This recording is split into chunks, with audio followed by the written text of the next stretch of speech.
Olá! Neste vídeo eu gostaria de conversar com vocês a respeito da importância de uma pesquisa que eu venho desenvolvendo já há 20 anos sobre a possibilidade de um diálogo interdisciplinar entre o estudo, de obras teatrais do William Shakespeare, diretamente conectado com questões próprias da filosofia do direito.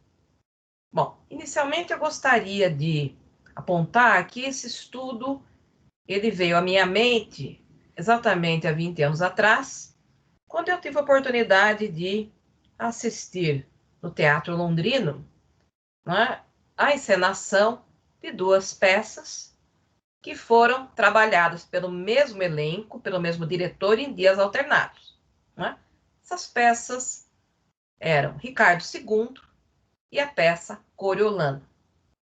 Essas peças mostram momentos ou situações históricas distintas. A peça Ricardo II, ela faz parte da chamada segunda tetralogia histórica. A peça Coriolano, ela trata de uma história presente na época da democracia romana. E a peça Ricardo II discute com muita propriedade, a autoridade do rei ligada à figura do direito divino. Já havia assistido outras peças de Shakespeare no Brasil, sempre gostei desse autor, mas tive esse insight exatamente nessa viagem em julho de 2000. Foi uma montagem do Almeida Theatre, uma montagem alternativa feita no antigo estúdio do Alfred Hitchcock, no bairro East de London. Extremamente interessante o ambiente, com aquele estúdio em semi-abandono. E aí eu percebi que seria possível conectar essas duas peças com teorias que eu mesma tinha desenvolvido na minha tese de doutorado, que estudam o fenômeno do poder ligado ao direito a partir da linguagem, porque eu verifiquei que havia um ponto em comum entre essas peças. A afirmação de que o abuso de poder praticado pelo governante pode ele próprio gerar a crise de autoridade, a crise de legitimidade que pode vir, inclusive, a destituí-lo da situação de governante. Então, eu percebi há um elemento interativo em Shakespeare relevante. Naquela época já programei o desenvolvimento de um trabalho, fui inserindo essas duas peças no conteúdo pedagógico de minhas aulas, mas foi somente em 2008 que eu consegui formalizar o primeiro artigo onde eu consolidei essa reflexão, baseado no estudo da peça Ricardo II. E de lá para cá, fui ampliando o alcance desta possível relação, porque eu fui aos poucos me dando conta, digamos assim, no plano mais intelectual, de como o fenômeno do poder aparece dentro dos dramas, ou até das comédias e tragédias shakespearianas. O tema do poder aparece diretamente relacionado à linguagem. E essa noção de poder, ela não pode ser identificada com a pura força física, mas de alguma forma ela se liga com controle das ações humanas, com controle dos significados. Então, em 2014, eu tive a oportunidade de formalizar o estudo de 4 peças num livro que se chama Shakespeare e o Direito.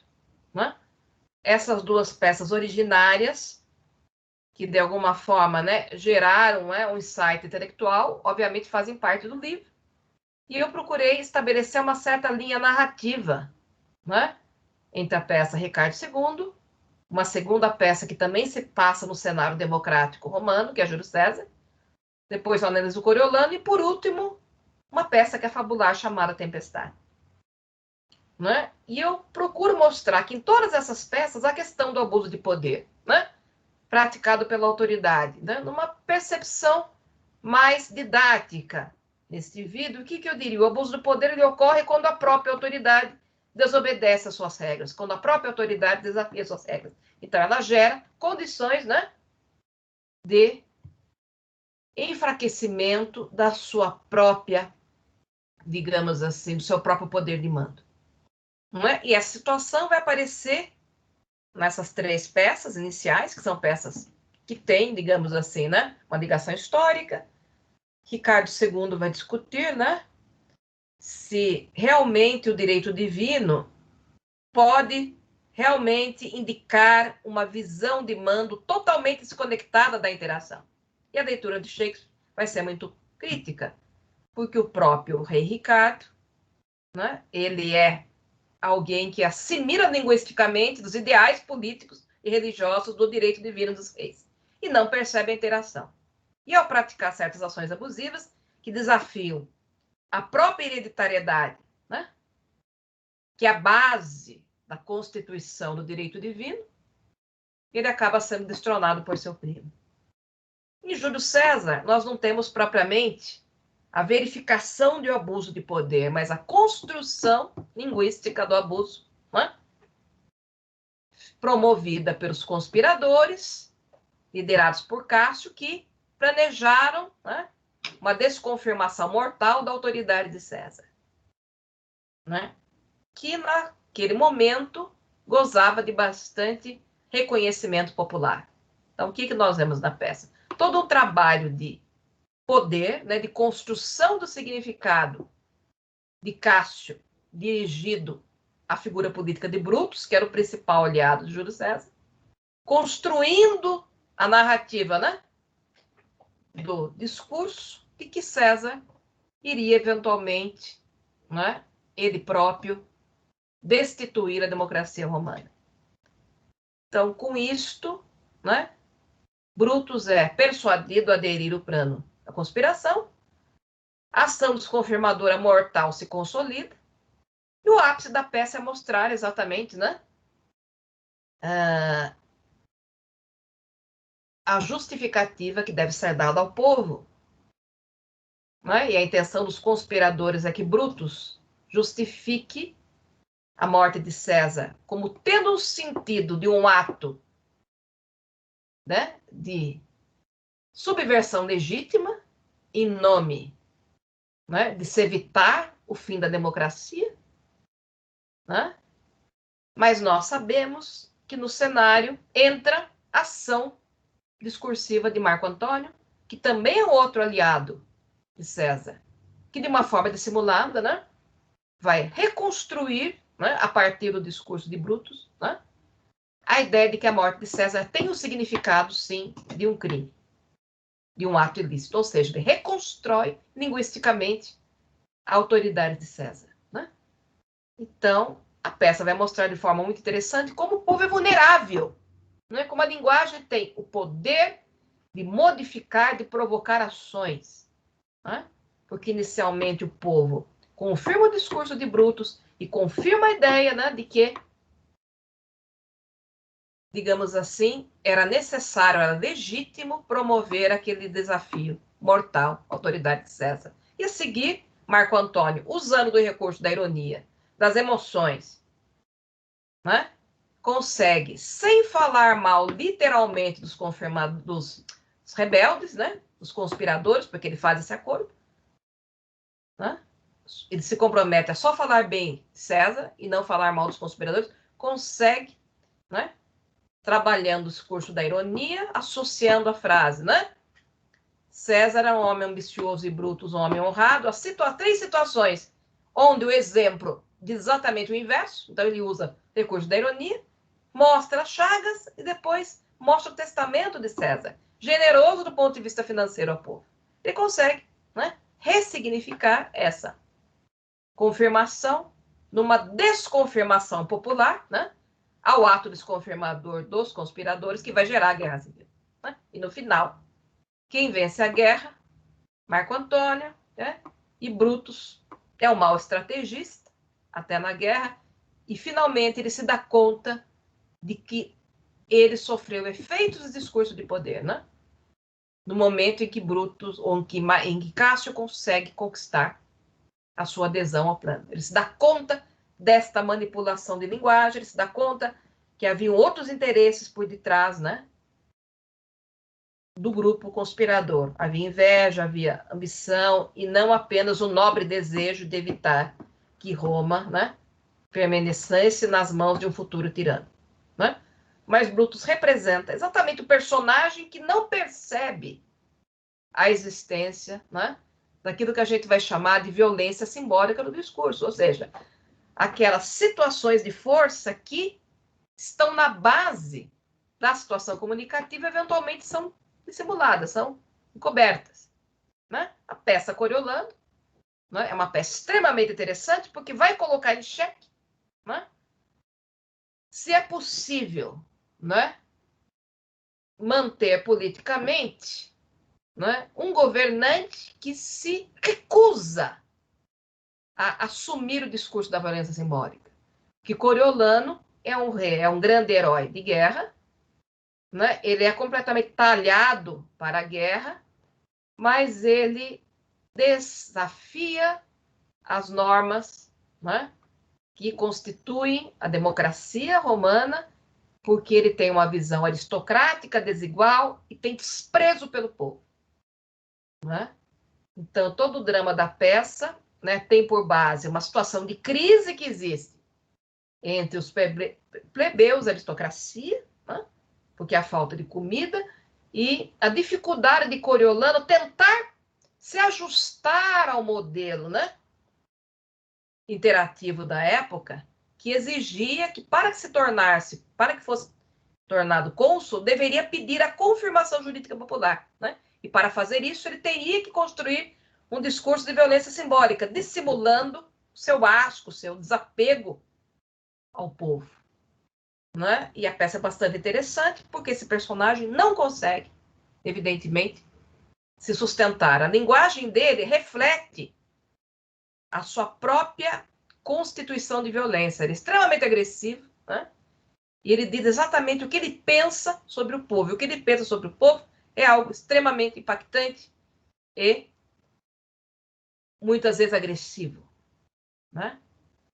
Então, ele vai ter um fim trágico. O relacionamento dele com a mãe é muito interessante, porque a peça vai mostrar que, apesar de toda essa oponência, apesar de toda essa intenção de não se filiar ao jogo político, ele acaba sendo percebido como alguém totalmente dominado linguisticamente e do ponto afetivo por sua mãe, né? Então, a sua mãe, Volúmia, ao contrário dele, articula, sim, discursos, né, extremamente ligados ao fenômeno do poder, extremamente ligados ao controle da ação.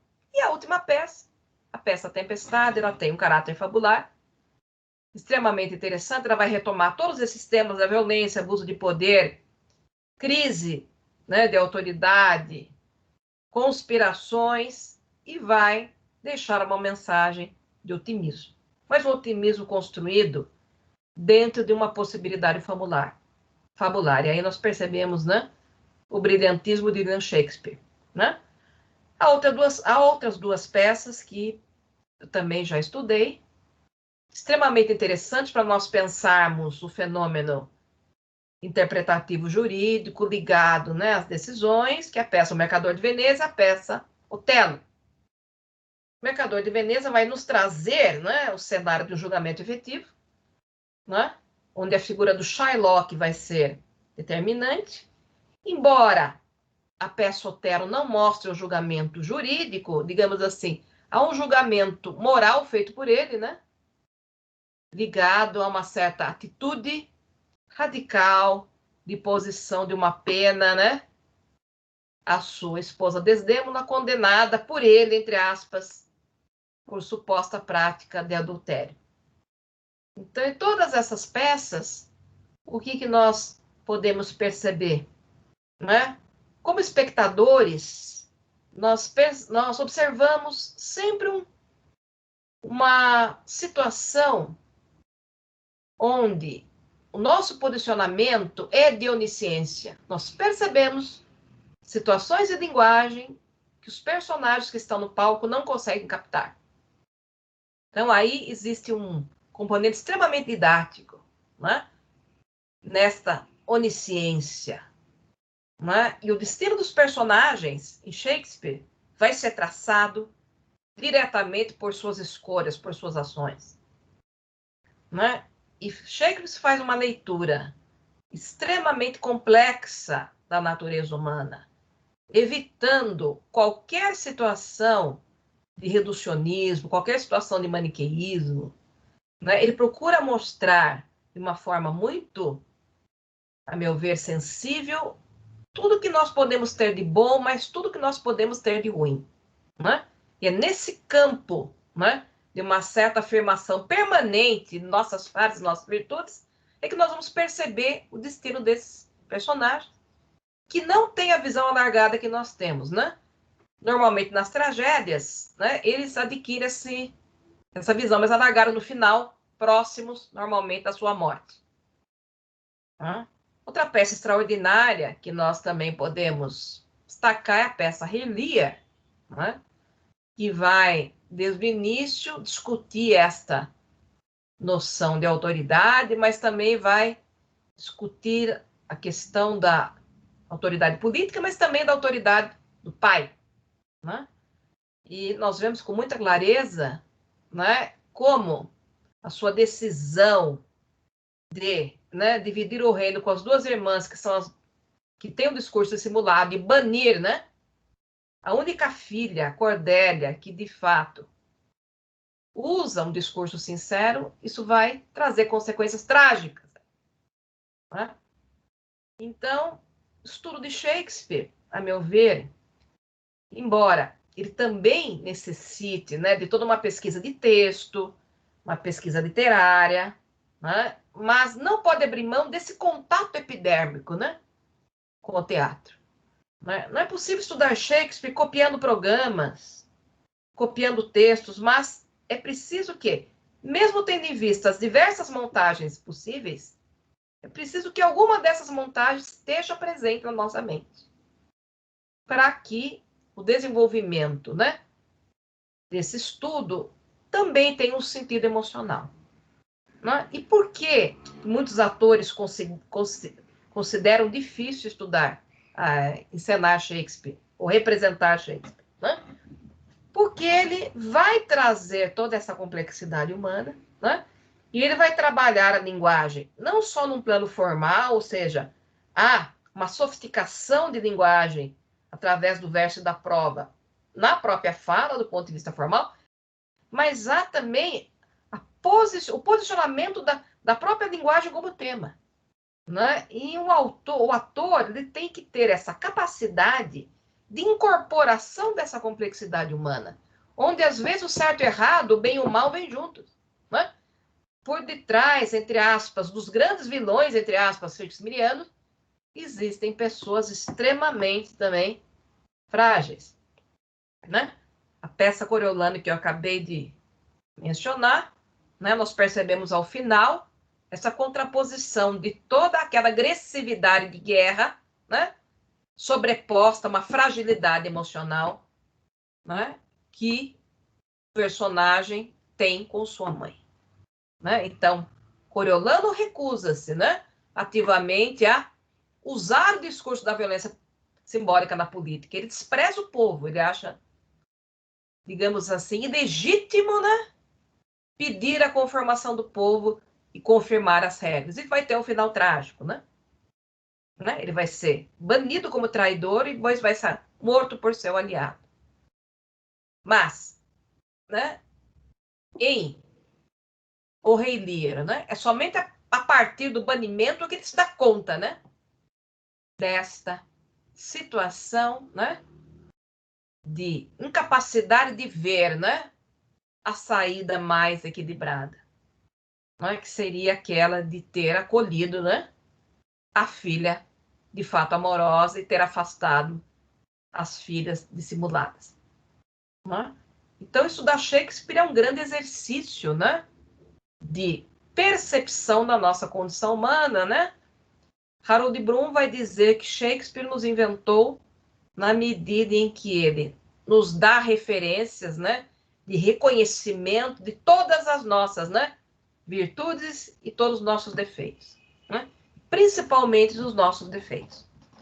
Então, nós nunca podemos tentar fazer leituras maniqueístas, buscar heróis ou vilões nas peças. E para o estudo do tema da interpretação e da aplicação no direito, toda essa análise da linguagem vai ser extremamente rica para que nós possamos olhar esses temas, né, a partir da percepção de que como questões valorativas, questões pessoais, acabam se interferindo, né, naquelas construções de verdade que vão aparecendo, né, nas narrativas dos personagens, né?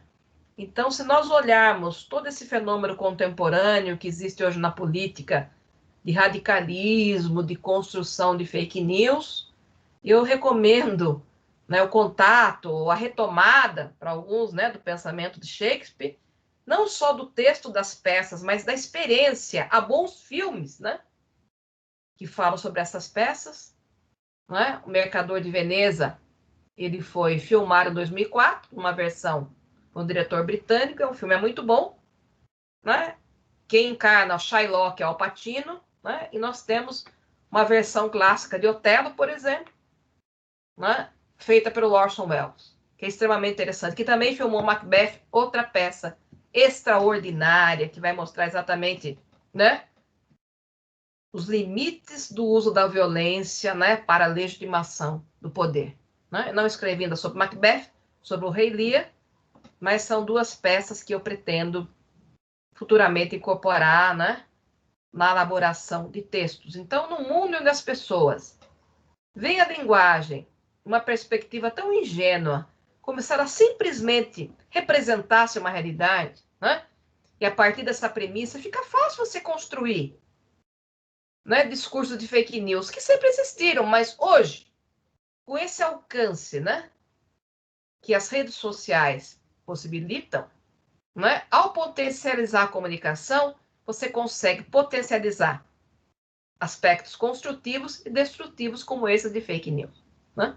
Então, as pessoas percebessem que por detrás da linguagem, da relação entre língua e realidade, existe o fenômeno de uma construção narrativa, né? Elas pensariam duas vezes antes de aceitar com tanto imediatismo, né, qualquer versão narrativa construída. Nós sempre temos que ter uma visão alargada, né?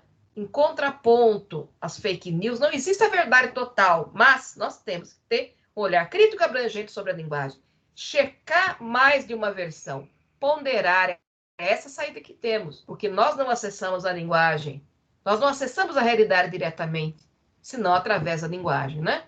E essa passagem muitas vezes fica despercebida. E é aí que se consegue inculcar, né, discurso de verdade com tanta facilidade. Então, eu diria que, do ponto de vista político, né, diante de toda essa controvérsia narrativa também sobre a pandemia, né, sobre toda a controvérsia política que nos cerca, eu recomendo um contato com Shakespeare, um alargamento dessa consciência cognitiva sobre a noção de discurso como elemento, né, que constrói sentidos. Essa construção, ela nunca vai ser neutra, ela nunca vai ser fora de uma certa realidade política e moral, né? Mas ela tem que ser percebida como construção e não como uma simples representação da realidade. E a consciência de que a linguagem, acho que isso é muito shakespeariano, ela tem o poder de nos modificar, né? Do ponto de vista político e moral, e ela tem o poder de provocar ações. Então, é um mecanismo de poder que pode ser usado do ponto de vista mais construtivo e menos construtivo. Nas grandes tragédias, Shakespeare vai mostrar, normalmente se usa esse poder da linguagem para destruir, né, relações. Então fica dado meu recado. Mais Shakespeare. Muito obrigada.